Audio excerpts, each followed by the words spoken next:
Hi! ఈరోజు మనం trigger finger అనే దాని గురించి తెలుసుకుందాం. ట్రిగ్గర్ ఫింగర్ అంటే చాలామంది పేషెంట్స్ జస్ట్ ఫోల్డ్ చేసిన తర్వాత కంప్లీట్‌గా ఇది లాక్ అయిపోతుంది. లాక్ అయిపోవడం వల్ల మనకు ఏమవుతుందంటే ఇక్కడ టెండాన్స్‌లో పుల్లీస్ అని ఉంటాయి. ఏ1, ఏ2, ఏ3 పుల్లీస్ అని. ఈ పుల్లీస్ అనేవి స్మూత్ గ్లైడింగ్ అయిపోయి మనకు మూవ్‌మెంట్ అనేది జరుగుతా ఉంటుంది. ఈ మూవ్‌మెంట్ అనేది ఎప్పుడైతే చిన్న స్వెల్లింగ్ ఫార్మ్ అవుతుంది ఎస్పెషల్లీ హియర్.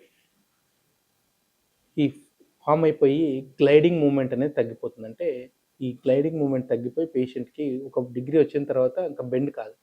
పేషెంట్ అన్నం తినడానికి లేకపోతే షర్ట్ పెట్టుకోవడానికి వచ్చి లాక్ అయిపోతుంది. దీన్ని ట్రిగ్గర్ ఫింగర్ అంటారు.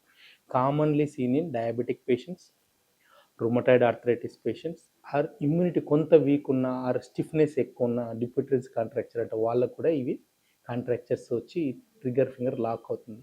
So how do you diagnosis only by clinical examination. అంటే చెక్ చేస్తాం ఇక్కడ చేయి పెట్టి చూస్తే అది చిన్న స్వెల్లింగ్ ఉంటుంది అండ్ దాన్ని కంప్లీట్గా పట్టుకొని చేస్తే అన్లాక్ అయిపోతుంది. జాయింట్ ఇలాగానే అన్లాక్ అయిపోతుంది.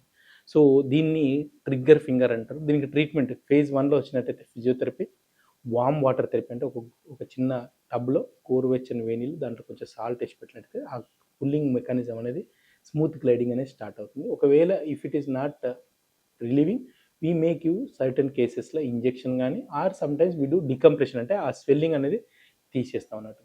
సో పేషెంట్ చాలామంది నెగ్లెక్ట్ చేసి అది కంప్లీట్గా గ్లైడ్ కాకుండా లాక్ అయిపోయి కొన్నిసార్లు లేట్ కేసుల్లో టెండాన్ కూడా తెగిపోతుంది.